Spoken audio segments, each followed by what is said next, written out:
had a feeling we had something. Could I see? Movie की starting कार्ला नाम की एक लड़की को दिखाने से होती है जो कि अकेले ही अपनी 2 बेटियों और एक बेटे बिली को संभालती है। आगे जब कार्ला फ्रेश हो रही थी तभी कोई एंटिटी उसे एक मुक्का मारती है, जिसके बाद वो उसे बेड पर लिटाकर उसके साथ इंटीमेट होती है। उस एंटिटी ने कार्ला के मुंह को कुशन से दबा रखा था, जिसके कारण उसकी आवाज़ तक नहीं निकल रही थी। वही एंटिटी के वहां से जाने के बाद कार्ला जोर से चिल्लाती है। उसकी आवाज़ सुनकर बिली और उसकी सिस्टर्स वहां पर आती हैं। कार्ला बिली को पूरे घर में छानबीन करने का कहती है, मगर बिली को घर में कोई नहीं दिखता। जिसके बाद कार्ला बच्चों को सुलाकर बेडरूम में बुक पढ़ने लगती है, लेकिन थोड़ी देर बाद बेडरूम में रखी सभी चीज़ें अपने आप हिलकर नीचे गिर जाती है। ये देखकर कार्ला को काफ़ी ज़्यादा डर लगता है और वो बच्चों को लेकर घर से बाहर निकलती है। जिसके बाद कार्ला सभी को लेकर अपनी बेस्ट फ्रेंड सिंडी के घर पर आ जाती है। वो लोग वहीं पर रात गुजारते हैं। वहीं अगले दिन का सिंडी को सभी चीज़ बता देती है, जिसे सुनकर सिंडी हैरान हो जाती है, लेकिन असल में उसे लग रहा था कि कार्ला हैलुसिनेट कर रही है, इसलिए वो उसे साइकेट्रिस्ट को दिखाने का सजेस्ट करती है। जिसके थोड़ी देर बाद कार्ला को पता चलता है कि सिंडी के हस्बैंड को उनका यहाँ पर रहना पसंद नहीं है, इसीलिए कार्ला सिंडी को बिना बताए ही बच्चों को लेकर वहाँ से निकल जाती है। वो लोग पूरा दिन बीच पर बिताते हैं और रात होने पर वो वापस अपने ही घर आ जाते हैं। तब कार्ला देखती है कि किसी ने उसके बेडरूम का सारा सामान तहस नहस कर दिया है। तभी उन सभी को अजीब सी आवाज़ सुनाई देती है, तो बिली चेक करने के लिए जाता है, लेकिन इस बार भी उसे कोई नहीं मिलता। जिसके बाद वो लोग घर में सोने की तैयारी करते हैं और कुछ देर बाद सिंडी भी वहां आ जाती है कार्ला के साथ सोने के लिए। फिर सिंडी और कार्ला उसके बेडरूम में सो जाते हैं। वहीं उन दोनों के सो जाने के बाद हम देखते हैं कि रूम में रखा एक लैंप अचानक से चालू होकर बंद हो जाता है, जिससे हमें पता चलता है कि वो एंटिटी अभी भी इनके घर में मौजूद है।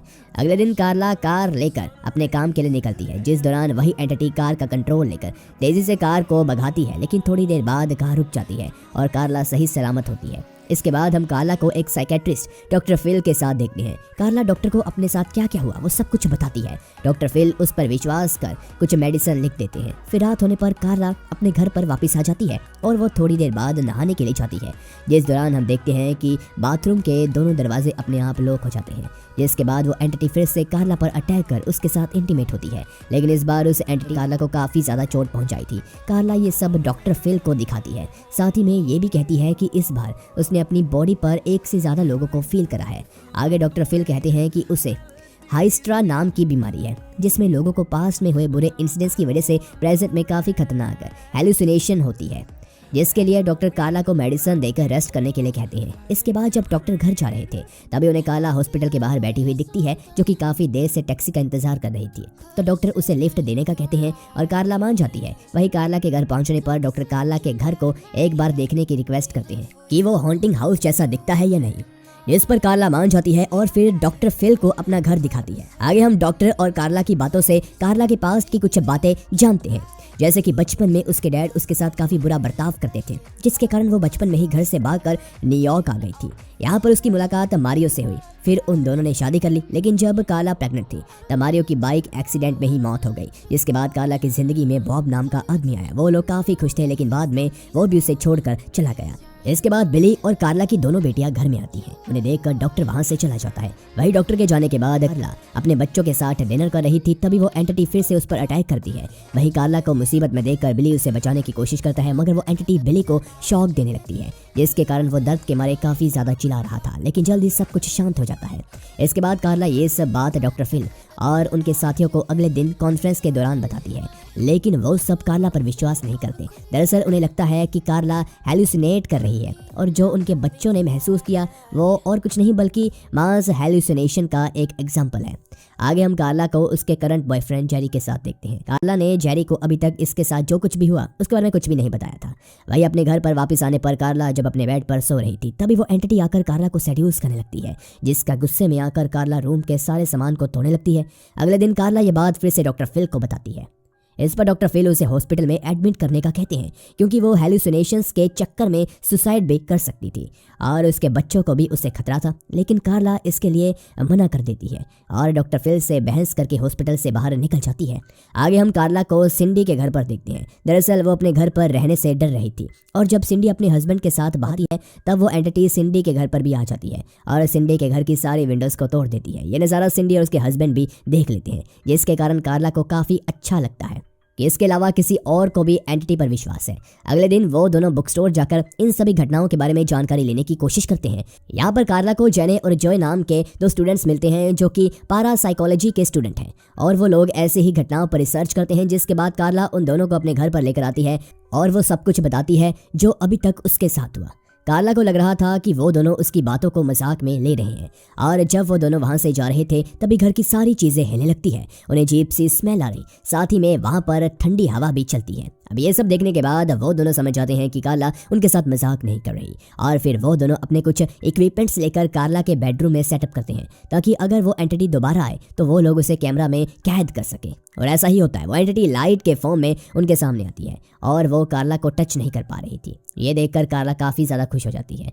वही जेने और जॉय उस एंटिटी की पिक्चर क्लिक करते हैं, जिसके बाद वो इस पिक्चर को अपनी सीनियर डॉक्टर एलिजाबेथ को दिखाते हैं। ये देखकर डॉक्टर उन्हें इस केस पर और रिसर्च करने का कहती है। अगले सीन में हम डॉक्टर फिल को कार्ला के घर पर आते हुए देखते हैं। वो वहाँ पर जेने और को देखते हैं जो कि अपने साथियों के साथ घर में कुछ इक्विपमेंट सेटअप कर रहे थे।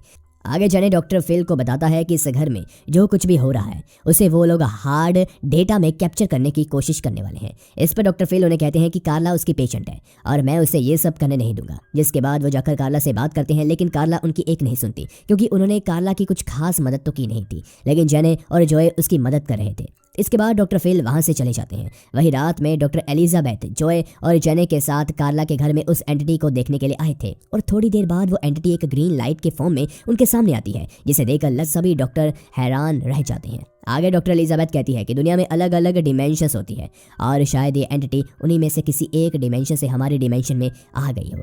इसके बाद जब सभी डॉक्टर वहां से जा रहे थे तभी जेरी वहां पर आ जाता है। वो इस सब के बारे में कार्ला से पूछता है कि घर में क्या चल रहा है, तो कार्ला उसे सब कुछ सच सच बता देती है कि वो एंटिटी उसके साथ क्या करती है। ये सुनने के बाद जेरी आज रात को कार्ला के साथ ही रुकने का डिसाइड करता है। आगे जेरी कार्ला का मुंह ठीक करने के लिए उसे एक ड्रेस गिफ्ट में देता है और पहन कर आने के लिए कहता है। इसके थोड़ी देर बाद जब जेरी कार्ला को देखने के लिए जाता है तब वो देखता है कि उस एंटिटी ने फिर से कार्ला पर अटैक कर दिया और वो उसे सेड्यूस कर रहा है। जेरी कार्ला को बचाने की कोशिश करता है मगर वो एंटिटी जेरी को दूर फेंक देती है। इसके बाद हमें हॉस्पिटल का सीन दिखाया जाता है जहां पर कार्ला को एडमिट किया गया था और वहीं पर डॉक्टर फिल भी मौजूद थे। वो जेरी को हौसला देते हैं कि सब कुछ ठीक हो जाएगा, मगर जेरी इस इंसिडेंट को लेकर काफ़ी ज़्यादा डर चुका था और वो कार्ला को छोड़कर चला जाता है। आगे डॉक्टर एलिजाबेथ जेने और जॉय कार्ला से मिलने के लिए आते हैं। वो लोग कार्ला के साथ एक ऐसा एक्सपेरिमेंट करने का कहते हैं जो उन्होंने आज से पहले कभी ट्राई भी नहीं किया था, जिस पर कार्ला मान जाती है क्योंकि वो किसी भी तरह उस एंटिटी से छुटकारा पाना चाहती थी। आगे जेने उनके एक्सपेरिमेंट के बारे में बताता है कि वो लोग किसी तरह उस एंटिटी के ऊपर लिक्विड नाइट्रोजन डाल देंगे, जिसके कारण वो एंटिटी फ्रीज हो जाएगा और फिर वो उसे आसानी से डिस्ट्रॉय भी कर पाएंगे। इसके बाद आगे डॉक्टर एलिजाबेथ और जॉय कार्ला को उसके घर की सेम टू सेम कॉपी दिखाते हैं जिसे उन लोगों ने बनाया था उस एंटिटी को पकड़ने के लिए, जिसमें एक प्रोटेक्टेड एरिया भी था ताकि अगर वो एंटिटी कार्ला पर अटैक करती है तो कार्ला को उस प्रोटेक्टेड एरिया में जाना होगा और फिर डॉक्टर एलिजाबेथ के साथ ही उस एंटिटी के ऊपर लिक्विड नाइट्रोजन स्प्रे कर उसे फ्रीज कर देंगे। इस एक्सपेरिमेंट को देखने के लिए डॉक्टर फिल अपने सीनियर डॉक्टर के साथ वहां पर आते हैं। इसके बाद जब कार्ला आराम कर रही थी तभी वहां पर ठंडी हवा चलने लगती है, जिससे सब समझ आते हैं कि वो एंटिटी वहां पर आ गई है। इसलिए जेने कार्ला को प्रोटेक्टेड एरिया में जाने के लिए बोलता है, लेकिन कार्ला के प्रोटेक्टेड एरिया में जाने से पहले ही वो एंटिटी लिक्विड नाइट्रोजन सिस्टम को कंट्रोल कर उसे कार्ला पर ही स्प्रे करने लगती है। इसके बावजूद कार्ला किसी तरह से भागते हुए प्रोटेक्टेड एरिया में आ जाती है। तभी सिस्टम फेलियर की वजह से लिक्विड नाइट्रोजन के सिलेंडर ब्लास्ट हो जाते हैं और वो लिक्विड कार्ला के ऊपर गिरने ही वाला था कि तभी सही वक्त पर डॉक्टर फिल आकर कार्ला को वहां से बाहर निकाल लेते हैं। तभी सभी लोग जमे हुए एंटिटी को देखते हैं जो कि काफ़ी बड़ी थी। सभी लोग उसी पर हैरान थे, लेकिन जल्दी वो एंटिटी बर्फ को तोड़कर वहां से भाग जाती है। अब इन सभी बातों के बाद जब कार्ला अपने घर पर आती है तब हम पहली बार उस एंटिटी की आवाज़ सुनते हैं जो कि कार्ला को वेलकम होम कहती है। जिसके बाद कार्ला अपने बच्चों को लेकर ना ये घर बल्कि वीडियो पसंद आए तो वीडियो को लाइक करके चैनल को सब्सक्राइब कर दे। मिलते हैं अगले वीडियो में।